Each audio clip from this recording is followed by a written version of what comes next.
вам, что медицинская статистика гласит, самая частая причина отравления дома и в квартире – это угарный газ.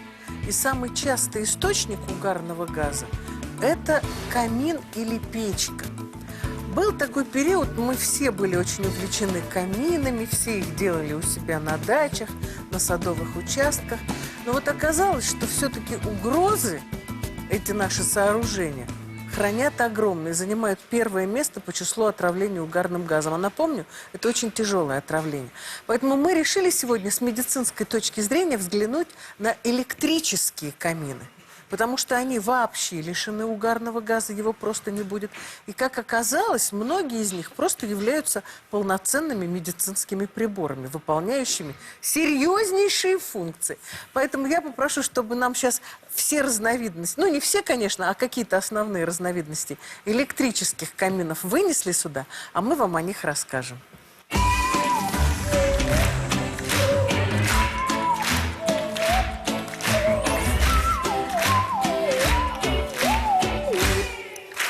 Как всегда, когда мы говорим о выборе любых приборов, мы отвечаем на 3 вопроса. Как выбрать этот прибор, как им правильно пользоваться и как за ним ухаживать. Я хочу сказать, что мы сейчас первым делом все должны включить. Я включил. А мне включите, пожалуйста, Дмитрий Вам Николаевич. точно включу. Герману Шайчу надо тоже Всё есть. включить. Давайте ему включим А каминчик. он ушел оттуда. Я сейчас и ему включу, ладно уж. О, Заработал. так, значит, смотрите, у нас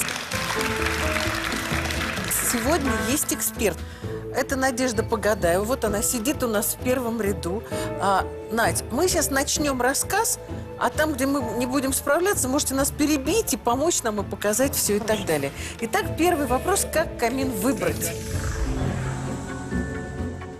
Значит, ну, есть эстетическая сторона вопроса, да, нравится вам камин встроенный, вот есть камины, которые можно куда-то спрятать, и он будет только вот лицом быть. Есть камины, с которые... порталом. Да, есть камины с порталом. И есть камины даже вот такие, которые можно повесить на стену. И они будут, в общем, выполнять функцию и вашего умиротворения, и одновременно обогрева вашего помещения. То есть Но камины... я хочу сказать, вот этот вообще выглядит абсолютно натурально, Да, абсолютно. очень красиво. А вот из этого дым, кстати, идет. А из вот, этого кстати, еще и дым поговорим, идет. что это за дым. Это Так интересно. вот, значит, перво-наперво. Первое-наперво по красоте По выбираем. красоте, да. Второе, по красоте, включаем красотище. Потом включаем разум и думаем, что нам делать дальше. То есть камин все-таки должен нести функцию утилитарную. То есть все электрические камины, как правило, еще и обогревают ваше помещение. Не только его освещают и умиротворяют, но и обогревают. Это важный вопрос, и потом чуть позже мы заострим на этом внимание. Но вы должны понимать, что обогрев может осуществляться с одной стороны электрическими спиралями, а с другой стороны может осуществляться устройством, которое только инфракрасные лучи из себя исторгает. То есть эти 2 вещи важны с какой точки зрения? Спираль отчасти уничтожает кислород. Место поверхности высокой температуры, соприкасаясь с воздухом вашего помещения, уменьшает количество кислорода. Источник инфракрасного тепла не делает этого. И, наконец... Значит, то есть не хотите, чтобы кислород у вас в помещении уменьшался? Выбирайте инфракрасный камин. Это первая разновидность. Вторая. Про вот, дымок. посмотрите, дым идет, валит, прям валит. Как будто там действительно что-то происходит, и огонь, и даже дым. Дым это на самом деле это вода, это пар. То есть камин сочетает в себе функции обогревателя помещения и увлажнителя этого Что уж помещения. вообще невозможно при обычном камине. Дмитрий Николаевич, Надю звать или вы справитесь? Я Вот она попробую, следит, да, выучили давайте. вы урок или нет. Давайте Вот. достанем прямо эту колбу. Здесь есть вот такое, смотрите, устройство. То есть Здесь дымок вода. это пар. Это устройство очень просто обслуживается, наливается вода, потом помещаете сюда, и есть кнопочка, которая эту функцию включает. Включает и отключает. Итак, и свет, и тепло, и в дым Что И суть пар. блага. Что суть То блага. есть красота, тепло и увлажнение Я воздуха. захлебнулся. Я считаю, что вот это от вообще восхищения. полноценный медицинский прибор, суперувлажнитель. А там на И, стене. наконец, красота Да. на стене. Красота на стене, оттуда идет тепло, вы видите мерцающий огонь, и там раздается музыка. На самом деле это огромный музыкальный центр с колонками, который еще и услаждает ваш слух. Надя не выдержала. Да. Как мы тут тикаем. Надюш, включите нам наш музыкальный центр.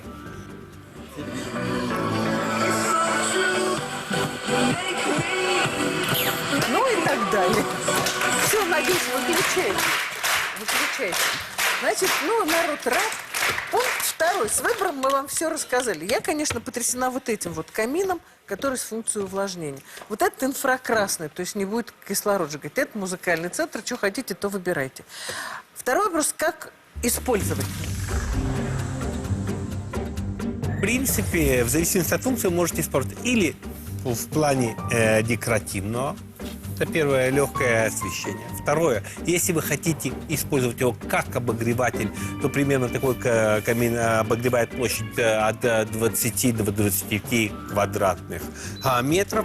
И если... Какой камин? А каждый из этих каминов, любой электрический, рассчитан на 25 квадратных метров. На комнату большую.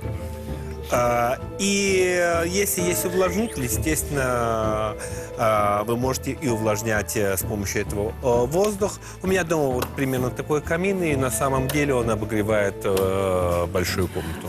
Я еще хочу добавить, что этот камин имеет примерно такое же, я не знаю, какое-то слово сказать надо, физическое. Короче говоря, он может стоять с любыми приборами рядом, потому что он сам не нагревается. Поэтому в этом смысле он абсолютно безопасен. Если вы обогреваете комнату, такой камин употребляет примерно в 2-3 раза энергии больше, чем если он используется только в декоративных целях.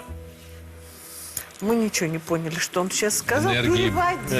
Если включим его на обогрев, энергии в 2-2,5 раза больше, разумеется, будет расходоваться, чем если мы просто будем созерцать языки пламени. Да, кстати, у них у всех потрескивают дрова. Так кто хочет треск без обогрева, энергии потратит в 2 раза меньше. И последний вопрос. Как за этим камином ухаживать, особенно с функцией увлажнения? Любой такой прибор является дополнительным местом сбора пыли. И обрабатывать и протирать его надо обязательно, даже если он нагревается. И, конечно же, когда мы имеем вот парогенератор и емкость для воды, ее надо обязательно, рекомендуется хотя бы раз в месяц доставать, полностью промывать и прочищать, поскольку даже при том, что там температура высокая, микробы будут образовываться. Гигиена. Значит, воду, колбу промываем, все остальное протираем углещеткой. Все. Здорово жить